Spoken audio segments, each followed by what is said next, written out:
Warning, this podcast discusses paranormal activity and other topics some might find disturbing. Listener discretion is advised. You're like super paranoid. You know that? Do you know that before I went on my cruise, was trying to update my TikTok bio, paranormal autocorrected to paranoid? So it said paranoid podcast for weeks. Well, what's funny is like... It was so embarrassing. I was like, oh my gosh. You're so sheltered, but yet you're still paranoid. I live a sheltered life by choice. I know. But yet I like spooky, scary things. I just need to throw you out into the wild. Please don't. I like my box. You always want to get me outside my box. Yes, I love my box. I want to see you a little feral.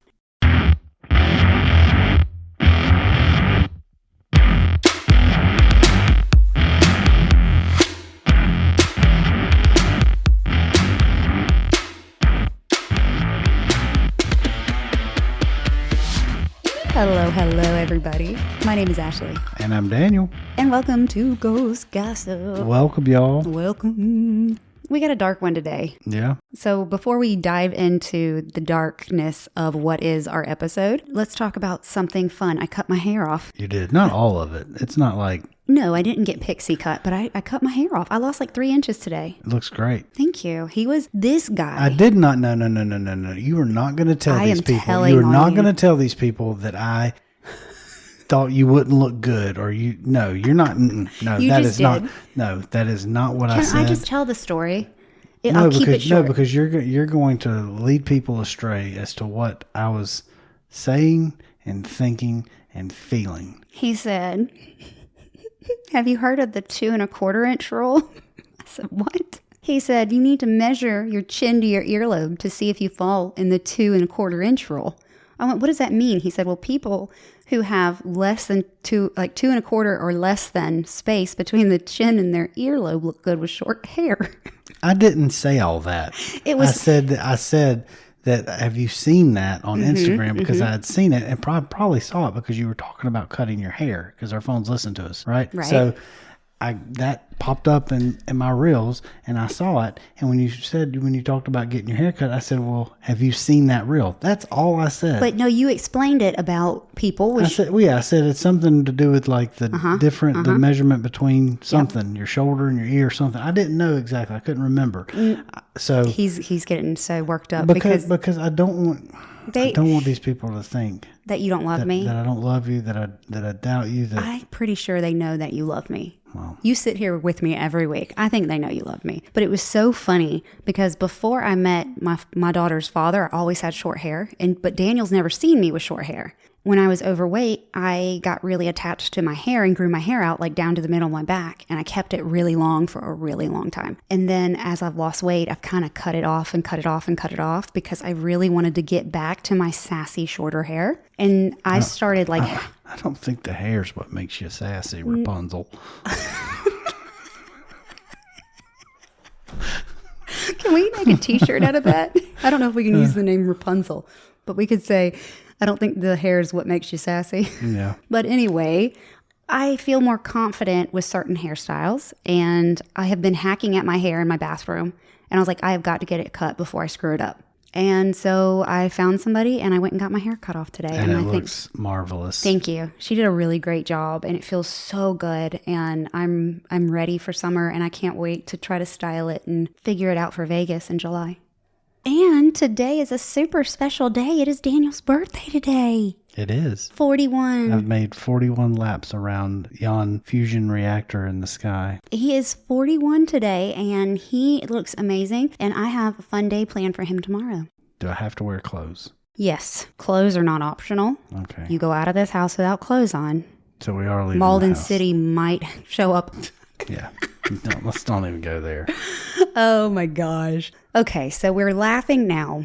And I know we try to make these a little lighter hearted, but this one's rough. We're going dark, y'all. We're going dark. I didn't realize this one was as dark as it was. I knew about it, but I didn't know about it. So I've seen things on this, but the history, it was really... I had watched YouTube videos about this, but it wasn't like in-depth history. And because what I watch is usually haunted, paranormal, ghost hunts, sometimes the history is not there. It's just ghost hunting, you know? So you have to go somewhere else to get the historical background. We were talking last night, and Colin Browen, who is Paranormal Files, usually does a really good job with history on his videos. His video kind of let me down. I'm not even going to lie. Come on, Colin. Come on, Colin, my man. His videos are my favorite other than Twin Paranormal. Yeah. Twin Paranormal, they entertain me. They're just goofy. I feel like I could be friends with them, even though we are completely different. You put me and them in the same room, I look completely different. You've talked numerous times about how good of the history and background he does on locations. Yes. Usually he goes an hour and a half into history. Well, maybe it was because it was so dark. He was like, I'm not. It may be. It may be because I know they have people that do the tours. Yeah. This guy was ginormous that was giving his tour. And I'm like, I wonder if this is the security guy that is kind of walking them around. I mean, that guy was huge because Colin is tall and this guy made him look tiny. Not all big people have to be security guards. But they have security on the property because people vandalize. So that's why I was wondering if maybe he did security there. Maybe he transitioned from security to tour guide. But the history was good, but it wasn't as in-depth as he normally does. Well, we're going deep, right? Oh, God. Yes. I went down a rabbit hole. I have so many different websites that I referenced. I watched several different YouTubes. Everything that I cite today will be linked in the show notes because it's like putting this story together from multiple different sources. I got a little bit of information from everywhere. And it really is tragic and it's sad, but it is interesting. And it really is devastating. What we are talking about today is the Pennhurst Asylum. That is what it's known now. Yeah. But originally it was known as the Pennhurst State Institution for the Feeble-Minded and Epileptic. Where is it? It's in Pennsylvania. Pennsylvania is the Keystone State, I do believe. In the early 1900s, people did not know how to handle people with physical and mental disabilities. The information that they had then was nowhere near what we have now, and information just wasn't generally available like it is now with people with disabilities. There was a lot of ignorance. There was a lot of ignorance when it came to people with educational disabilities, physical, mental, all. That's Mavis. That's Mavis. Mavis wants out. I do have my REM pod and my EMF reader because we had some activity in the house and our REM pod went off. So that was this week, wasn't it? That was this week. Yeah. So the REM pod's out behind us. Like I was saying, most people did not know what to do with their family members that had disabilities. And sometimes, especially in the 1800s, they ended up in group homes, workhouses, and prisons, and also poor farms. Yeah. And what these people would do, they would just send them there, and these people would work pretty much until they died. And they would work for their keep, essentially. Right. That's how they paid for their keep there, their bed, their food, everything. They kind of worked it off. Which was very, very minimal. Yes. Basically. Survival. Yes. Maybe a blanket, if that. Maybe a room that they had to share with multiple people, and maybe some scraps to eat. Generally, what we've learned about poor houses, the animals were treated better than the people. Yeah. Pennhurst State School was commissioned on January 23rd of 1903. They decided they had community. They had to do better instead of just throwing them away into poorhouses. So they commissioned Pennhurst State School. It was opened November 23rd, 1908. So it took about 5 years to build. Well, I will give them this credit. Even back then, at least there was an attempt. They did try. At least there was an attempt to do something better than what they had been doing. And really, that's all any of us can do. Right. The intention to do better was there. The execution fell hard. This is kind of like an estate, and it was out in the middle of nowhere in Spring City. Mm-hmm. And I read different places. Originally, it was like just 600 acres or something like that and a couple buildings. Nowadays, it is like 20 to 30 buildings on like 1,400 acres. Wow. So it's huge. Yeah, that is huge. But it originally was only to house 500 people. By May of 1930, they were over 1,200 residents, and by 1955, over 3,500 people. But I'm assuming they at least built some new buildings to house these people. They did. I mean, they would have to. You can't put. Yes, it was a gradual, it was a gradual progression of buildings. Like in 1903 to 1908, they built the original buildings and then they added on. But I'm sure that it didn't keep up with the population growth. So I'm sure it was completely overcrowded. Yes, it was very overcrowded and very understaffed, and we'll get there. I don't know the timeline of the building of the buildings. The building that if you Google Pennhurst Asylum, that is not the original admin building, but that is the building that we all see and that we know from Googling. Yeah. That building wasn't built until later. like 1920. Okay. So it was a progression as time went. Yeah. But yes, by 1955, they were way, I mean, what? It only was supposed to house 500 people, and all of a sudden they're at 3,500 patients. Yeah. And remember, these are kids. A lot of them are children. Did you get a percentage of how many were kids? I know a lot of them were children, and a lot of them just lived there for years. Their families would drop them off and they wouldn't come back. Wow. It was supposed to just be a care facility for people with disabilities, including intellectual disabilities, but it was named the Feeble-Minded back then, but they named it like that for anybody that did have mental disabilities or educational, they were behind, but they also meant people that didn't conform to social norms. It was a general broad. Yes. And then for the epileptic, also people who had epilepsy, but it also included people with ADHD, and they didn't know what it was back then, but anybody that couldn't control their body movements. So probably every single young boy ever, because, you know, boys are just like, rah, all the time. Rah. I would have been thrown in there. Yes. Goodbye. Oh, shaky. Oh, shut up.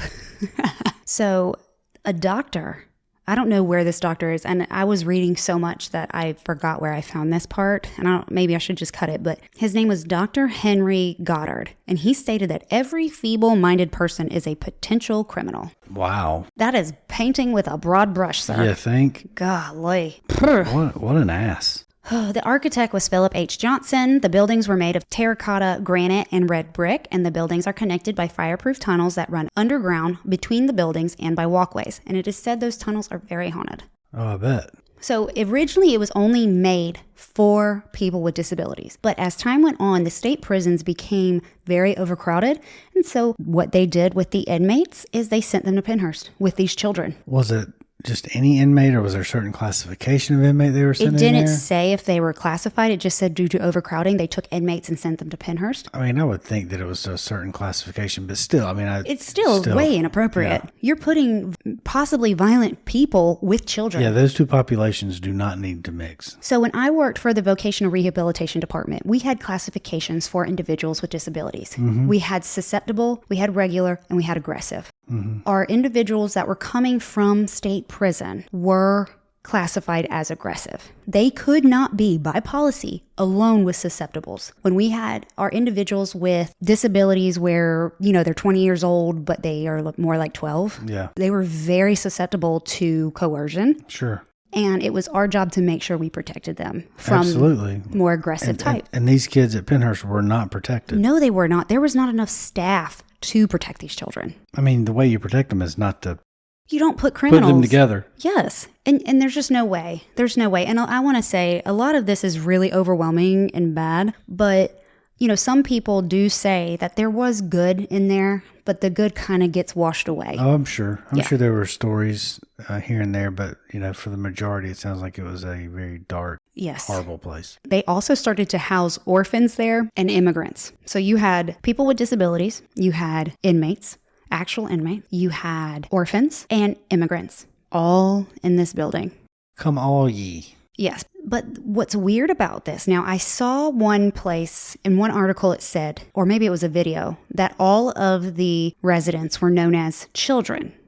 Doesn't matter how old they are. They were all known as children. Even the prisoners? But then I saw another article that said they were all known as inmates. So I think where the confusion fell between the two articles, or video and article, because I know one was a video, one was an article, was when they were in poorhouses, they were referred to as inmates. That's how poorhouses referred to individuals in poorhouses. So I think there might have been some, but I don't know. Because poorhouses, I mean, that was debtor's prison. Yes. Yeah, they couldn't pay a debt, so they went to jail. Essentially. Yeah. So they were either known as children, no matter the age, or inmates. But so I think it was inmates while they were considered poorhouses, and then it moved to children. So I just found that a little unique. Yes. That doesn't matter how old you are referred to as a child. Yeah, words matter. Words do matter. Upon being admitted into Pennhurst, residents were classified into mental categories of imbecile or insane. That's it? One or the other? Yeah, one or the other. Wow. One or the other. And into physical categories, epileptic or healthy. What? Yeah. In dental categories, good, poor, or teeth treated upon their arrival. Now, we'll get into the teeth shortly. So would I be an epileptic? Epileptic? Epileptic imbecile? Yep. That is my unprofessional opinion. Thank you, doctor. Residents were given jobs like shoemaking, laundry, farming, sewing, painting, cooking. They were giving odd jobs, even. I want the painting job. Well, that's probably not like artistic painting. It was not. I think it was like painting walls. Lead paint. Yeah. They said that the children were sent off by their families, and some of the staff and employees said that they would spend their Christmases with these people because the families would not come back for them. Oh, sure. Which is so sad. They just forgot. They were forgotten. Yeah. Quickly, it was overcrowded and understaffed, and patients became neglected and abused. In 1912, letters were sent to the state stating that they were already overcrowded and needed more funding and more staff. People came to the facility, and some of them just never left. A lot died there. Well, I'd like to point out, too, that during a lot of the history of this place, these kinds of people were seen as shameful to have in your family. Yeah. They were hidden away. Yeah, they were hidden away. It was, it was shameful. And so societal, culturally wise, it was quote unquote easy for these people, these families to put these people away and move on. So sad. It's terrible. It's a terrible blight on and commentary on our culture, but that's just the way it was back then. I know. It doesn't make it right, but no, it was a different time. It really was. The information, the education just that we have today is, even though that this was, over 100 years ago, it's still we have progressed leaps and bounds. Yeah, what we know now just didn't exist. No, they had no idea. Yeah. Ugh. Okay, this guy. I did not want to research more into this guy because I hate him. But I'm going to include him because he was a big part of this problem. Dr. Jesse J. Fear. Dr. Fear. Was that his real name? Yes, Dr. Fear. Wow, he lived up to it. He sure did. He was abusive towards patients and treated patients like lab rats. He was all about the abusive environment and actually would mix the disabled with the convicted felons and allow the patients to punish each other and hurt each other. And he used injections to punish patients. What kind of injections? I don't even know, like tranquilizer type injections. Oh my goodness. Oh yeah, we'll get there. I'm going to do a big trigger warning before we get into it. Okay, I'm going to just put this trigger warning here because it just kind of goes downhill from here. Oh God, trigger warning for child abuse, neglect, and everything horrible, guys. If you get easily upset by this kind of thing, you won't hurt my feelings. I love you. Check me back next week. Or fast forward. I don't even know how long to tell them to fast forward though, because this is I love you, and I'll see you next week. Okay, I'm going to give you a minute. 1 minute later. In 1968, a documentary series called Suffer the Little Children. It was put on the news. Oh my God. What year was this? 1968. Oh, wow. Bill Baldini, he was a reporter. He got a tip, I think from a staff member, that there was a lot of abuse and neglect going on in Pennhurst. And they allowed him to come in and do a 5-part series. Wow. We got nothing to hide. We got nothing to hide. Come on in, Bill. It aired on the news, and it exposed the horrific conditions and treatment. I believe what I read, and if I read this correctly, and I could be wrong, remember I read a lot of articles. Mm-hmm. Each part of the series was 5 minutes long. So I think the goal was to get to about 30 minutes is what I saw. Mm-hmm. But 5 times 5 is not 30. But I've seen some differing information there. But he did a 5-part series, and each were about 5 minutes long. We'll put it at that. Gotcha. The news actually reported and showed images and videos of residents rocking in place, adults restrained at their hands and feet in adult-sized cribs. One incident showed the physician asked another staff member which injection he could use to cause the most discomfort to a patient without permanently injuring him. Wow. This is a quote. "We start shooting and my crew was mortified. I had trouble keeping them on the job because they were literally getting sick from what they saw," Baldini says. The report showed images of naked, emaciated residents swaying back and forth to their own internal rhythms or curled up in balls. The children were tied to their beds. To this day, Baldini cannot forget. A later Inquirer piece described what the camera found. Images of half-clothed children and young adults wandering aimlessly in overcrowded day rooms were accompanied by a cacophony of sounds assaulting the senses at each turn. Baldini found people withering from neglect, trapped in an institution that spent less per day feeding them than zoos spent feeding animals. That's terrible. These unfortunates are being deprived of their dignity and self-respect, he said. Why? Because only a few, very few, seemed to care. Speaking of the staff. Yeah, the staff didn't care. These children, these young adults, they were tortured. There was one video clip that I saw on Colin's video, and it's like he was interviewing one of the residents, and it's like, well, what do you want? And all he said was to get out of Pennhurst. God, I couldn't imagine. Just to put into perspective of the zoo versus the residents, the zoos in the area spent $7.15 per animal to feed or to take care of per day. Pennhurst spent $5.90 per resident. That's disgusting. It's horrible. Most children were in cribs from 6 months old to 5 years old, and they were covered in their own feces and filth. Oh my God. And because there was such a lack of staff, they were restrained by their hands and their feet in their cribs to keep them from getting out. And they used restraints in lieu of staff. And even after this 5-part series came out, continued to operate for 20 years. In 1974, the average age of the residents were 36 years old, and they spent an average of 21 years of their life in the asylum. Wow. Yeah. Oh my gosh. Sheesh. That's crazy. Yeah, I think that's the worst of the information. No, it's not. Never mind. Trigger warning continues, guys. But wait, there's more. There's more. Yes. When the lawsuits start getting filed and they started to investigate, more was found. Yeah. Okay, so no, we're not done yet. I'm so sorry. We'll get there. We'll get there. I'll warn you again. The hospital part of Pennhurst used to be the largest structure. The infirmary was divided into dormitories, and most of the deaths that happened at Pennhurst took place in the infirmary. They if they were sick, they just sent them to the infirmary and then they died. Some have said there's hidden cemeteries and hidden burial plots all over Pennhurst. Well, I mean, as many people as have reported to been that have been killed or died there would have to be. Yeah.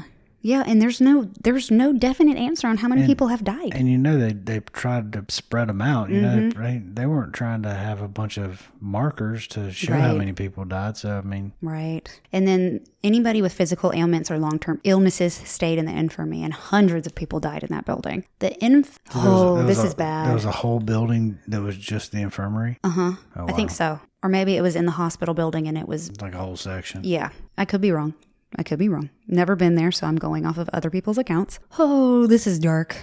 In the infirmary, there's a room called the dental room. And if you remember, they were classified when they came in on how their teeth were. Yeah. How do babies communicate when they're younger? They bite.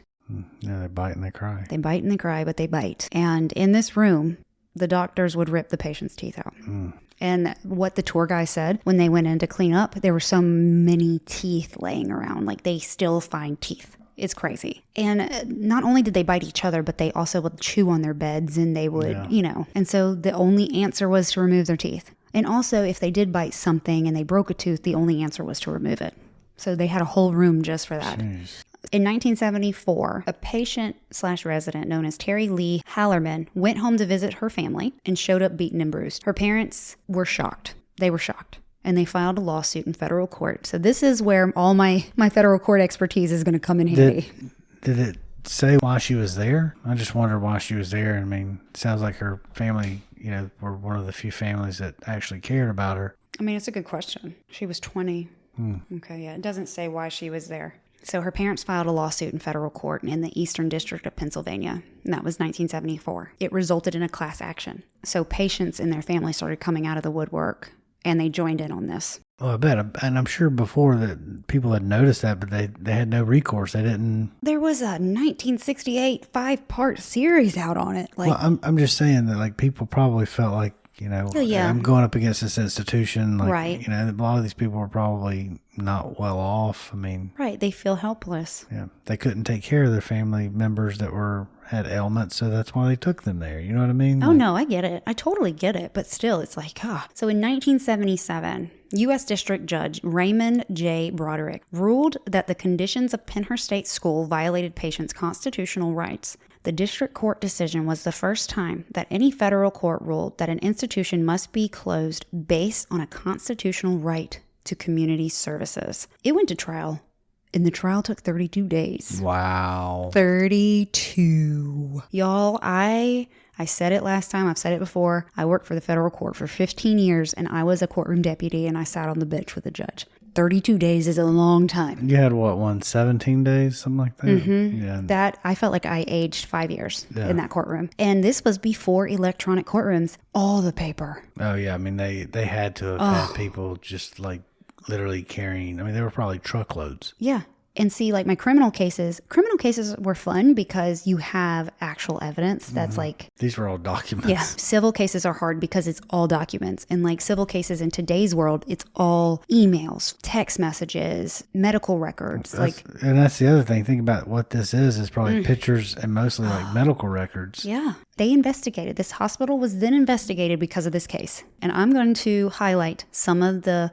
atrocities. Oh, yeah, that's a good word. This is horrible. This is just some. I did not write everything that I read because I just summed it up. If I would still be writing this episode, it would be over an hour long. And, I like to keep it around 30, 45 minutes for my drivers that are coming from Inman. Hey, Abby. Abby did my hair today. She did a great job. The hospital used restraints to restrain residents in lieu of staffing since they were painfully understaffed. And they used physical restraints, but they also used chemical restraints, as in tranquilizers. That's so horrible. I just can't. An extreme example is a female resident who, during the month of June 1976, was in a physical restraint for 651 hours and 5 minutes. What? For the month of August 1976, was in physical restraints for 720 hours. Hold on. Are you adding this up? What was the first one? 651 hours and 5 minutes. That's 27 days. What was the other one? 720? 720. A month. During September 1976, they were in physical restraints for 774 hours and 20 minutes. And in October, they were in restraints for 647 hours and 5 minutes. Those are months. I know. This resident was so extremely self-destructive, she totally blinded herself. She was not enrolled in occupational therapy until 1977. Once they put her in occupational therapy, she was able to be out of her restraints as much as 4 hours a day. And if this programming had been initiated earlier, her injuries probably would not have happened. They would have been avoided. They used psychotropic drugs as a method of control for their chemical restraints. They also utilized seclusion rooms as punishment, and sometimes they left residents in there up to 6 days. Oh, my God. The environment was so unhealthy. The walls and floors were covered in urine and feces, and there were outbreaks of pinworms and infectious diseases. The bathrooms were so dirty and didn't have towels, toilet paper, or soap. Wow. There was such a poor learning environment that residents that came in with certain skills actually lost those skills.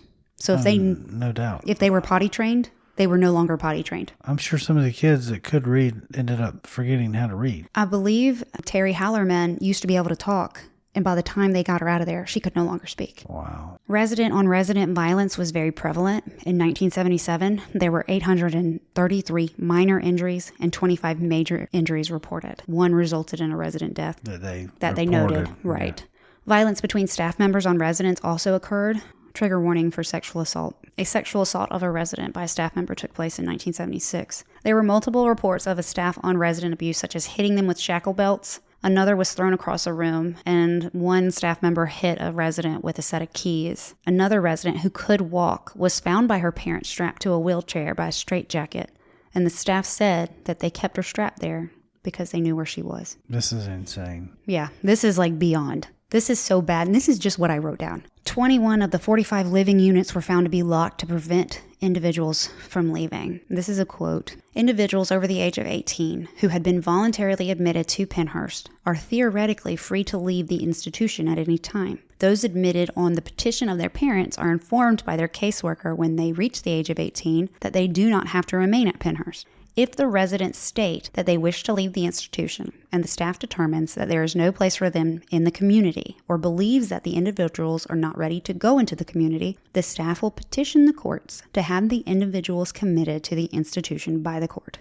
So even if at like 18 they wanted to leave, if the staff said, oh, they're not ready. Well, that's all they did. They just had to say they're not ready and get a judge to sign off on it. Yep. And that's it.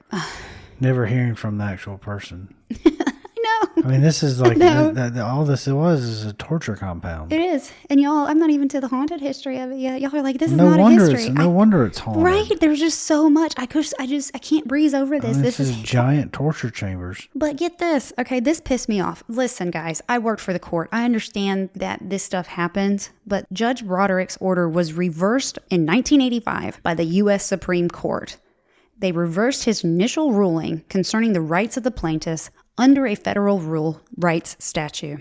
in Pennsylvania state law under the 11th Amendment to the Constitution. So what happens when it goes to the Court of Appeals, they might accept part of it, but then they remand the rest. And that's kind of what it sounded like when I read the order. Mm-hmm.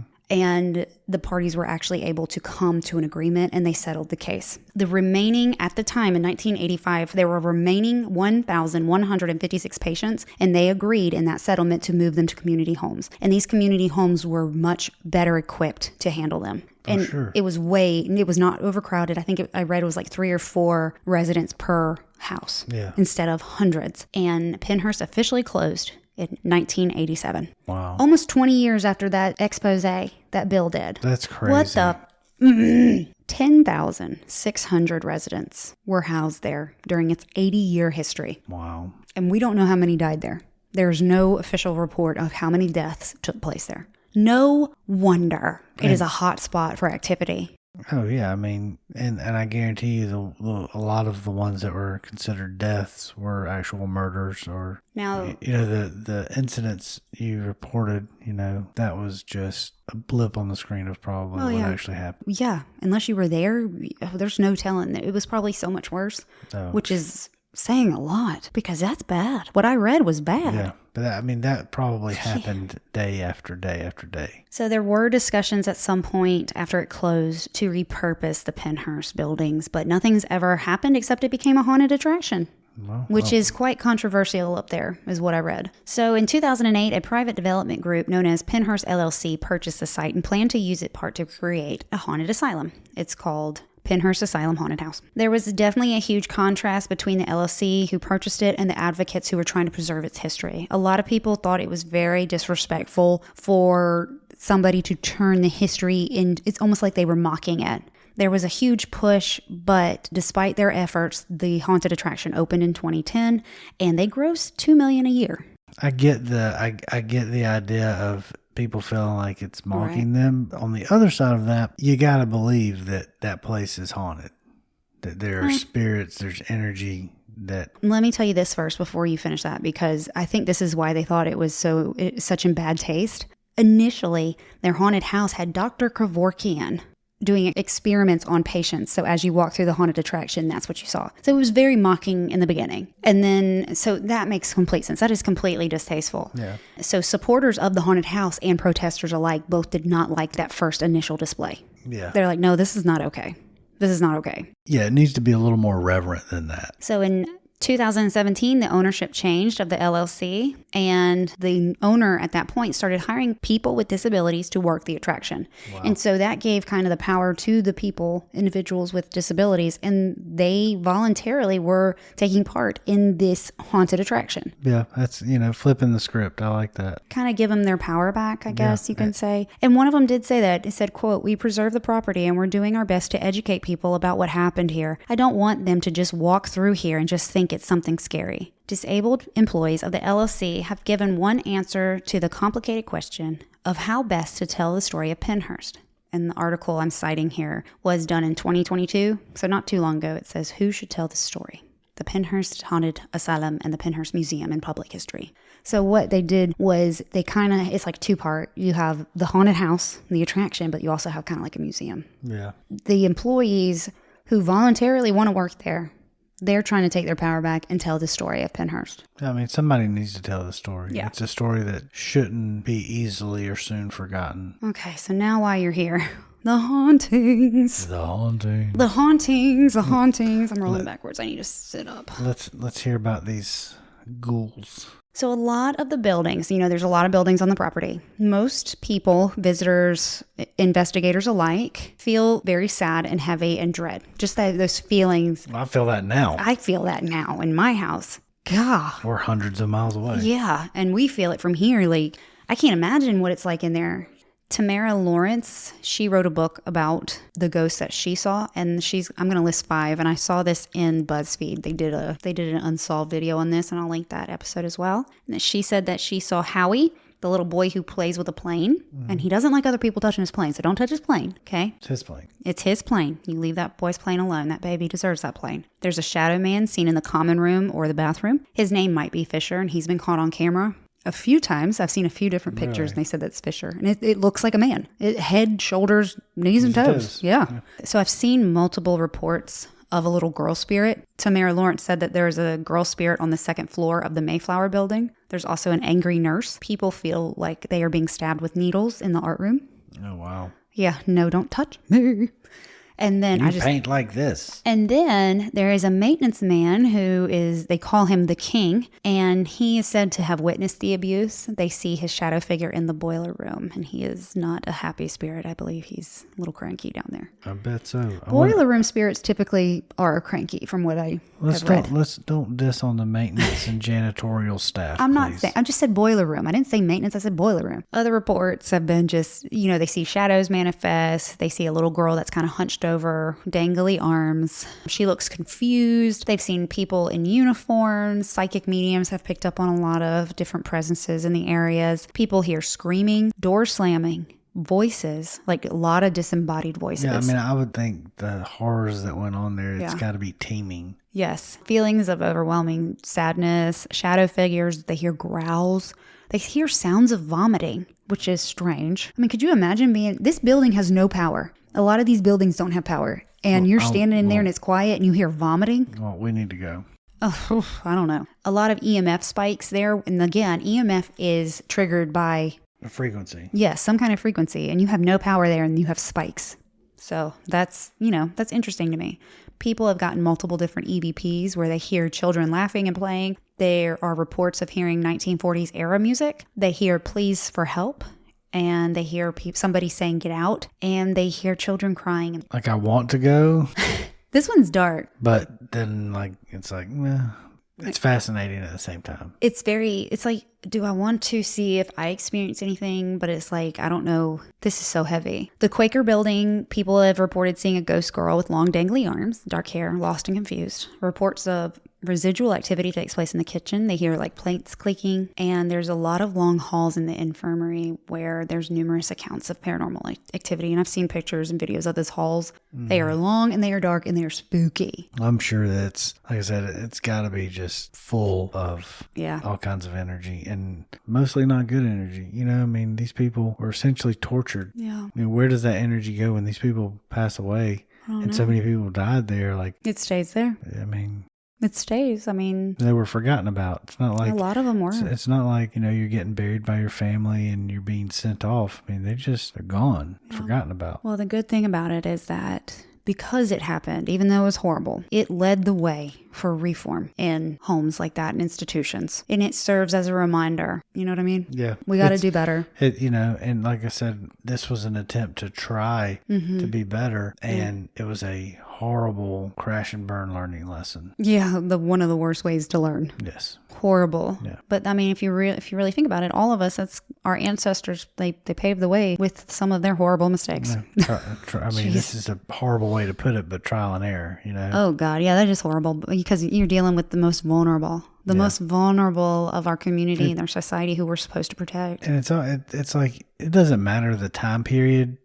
Human beings should have sense enough to know when other people are hurting and have enough empathy to at least lessen that. And this didn't happen here. No. Because like you said, they didn't care. There was zero empathy, and that's why it just continued to devolve and get worse. They were failed. These individuals were 100%. 100%. Yeah. And the fact that it took, after it was exposed, it took 20 more years after that. That's mind-boggling. That's criminal. That's yes. what that is. But so the videos I've watched of the Pennhurst Asylum, I mean, it's really a lot of shadow play.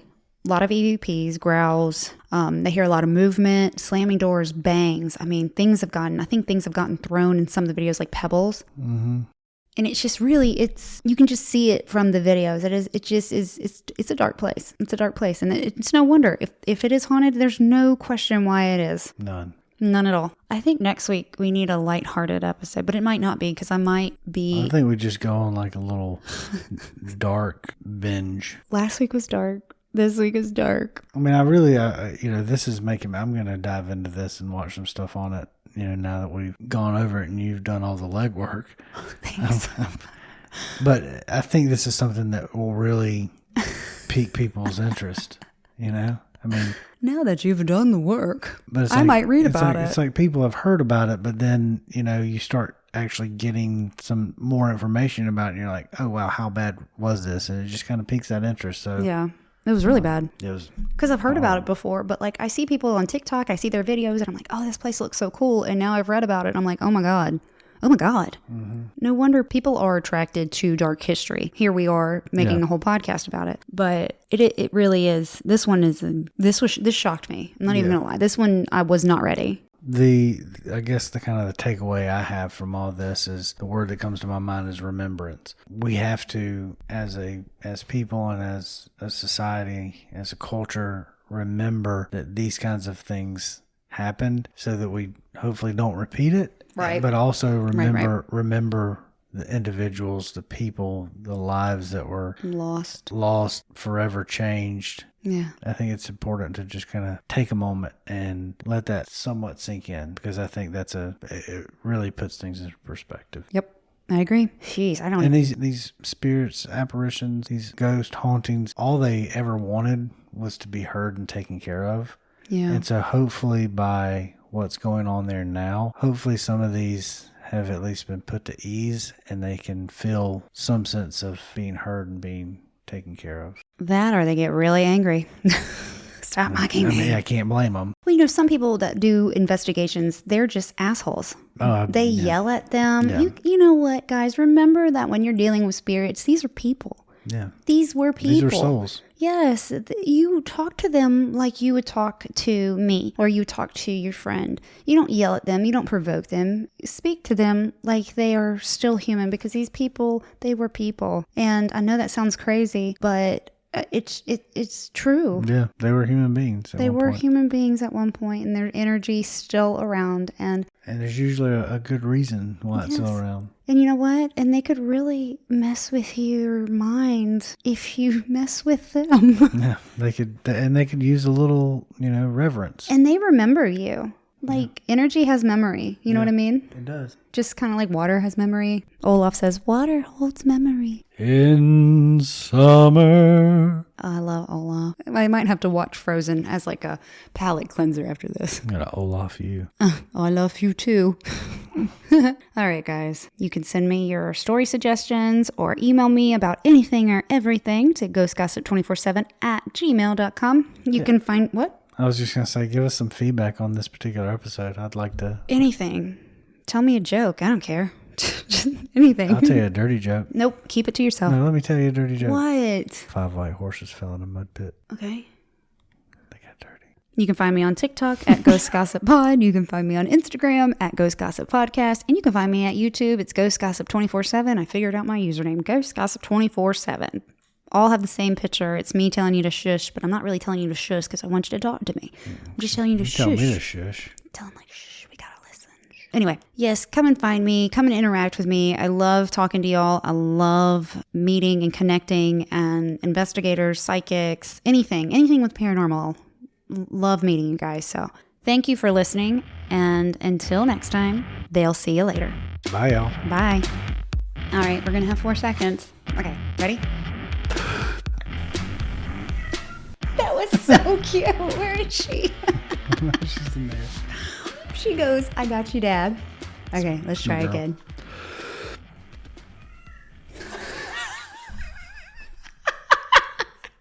Oh my God, Mavis.